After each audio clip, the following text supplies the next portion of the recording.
안녕하세요. 그래도 부동산입니다. 부동산과 관련된 경제생활 등 다양한 주제로 시청자에게 유익한 정보를 제공하고자 만든 부동산 채널입니다. 관심을 가지고 지켜봐 주시기 바랍니다.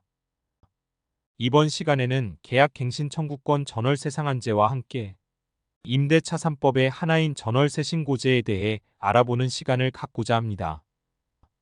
전월세 신고제는 보증금 6천만 원 또는 월세 30만 원을 초과하는 주택임대차 계약을 했거나 갱신 계약을 한 경우 계약일로부터 30일 이내에 임대차 계약의 당사자인 임대인과 임차인이 계약 내용을 해당 지방자치단체인 시, 군, 구청에 신고하도록 한 제도로서 기간 내 신고하지 않거나 허위 신고를 한 경우 4만 원에서 최대 100만 원 이하의 과태료가 부과됩니다. 2021년 6월 1일부터 시행되고 있으며 처음에는 2023년 5월 31일까지 계도기간을 두고 계도기간에는 신고 의무만 부과하고 과태료를 부과하지는 않았는데 작년에 계도기간 만료가 다가오는 가운데 전세 사기 역전세 등 문제가 발생함에 따라 국토교통부는 주택임대차 신고제의 행정력을 쏟기보다는 임대차 시장의 전반적인 문제점을 손보겠다며 계도기간을 1년 연장했습니다. 그런데 이번에도 계도기간 만료를 앞두고 계도기간을 2025년 5월 31일까지 1년 더 추가 연장하고 최대 100만 원인 과태료 수준을 최대 5분의 1 수준까지 줄이는 방안을 검토하겠다고 하였습니다.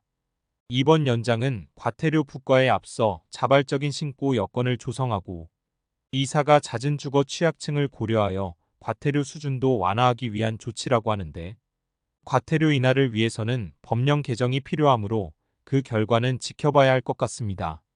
그렇다면 주택 전월세 계약의 신고는 누가 어떻게 하면 될까요? 신고는 임대인과 임차인이 공동 신고해야 하지만 임대차 계약서를 제출하면 임대인과 임차인 중 한 명만 신고해도 공동 신고 처리되므로 계약서 작성 시 누가 신고할지 합의를 하는 것이 편리하며 통상적으로는 임차인이 확정일자를 받아야 하기 때문에 임차인이 하는 경우가 많습니다.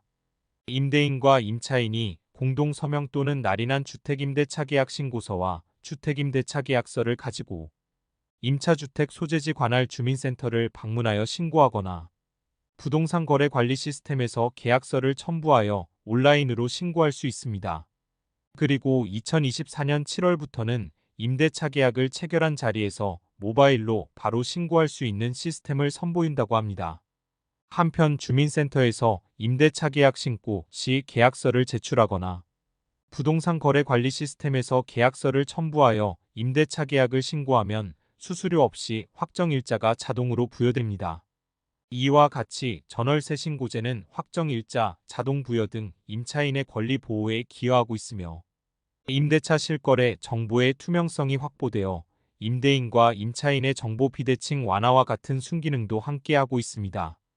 이번 계도기간 추가 연장으로 당장 과태료가 부과되지는 않지만 신고 의무는 계속되며 미신고 시 계도기간이 끝나면 2025년 6월 1일부터는 과태료가 부과되니 보증금 6천만 원 또는 월세 30만 원을 초과하는 주택임대차 계약을 했거나 갱신 계약을 한 임대인과 임차인은 계약일로부터 30일 이내에 임대차 계약 내용을 해당 지방자치단체인 시, 군, 구청에 반드시 신고하시기 바랍니다.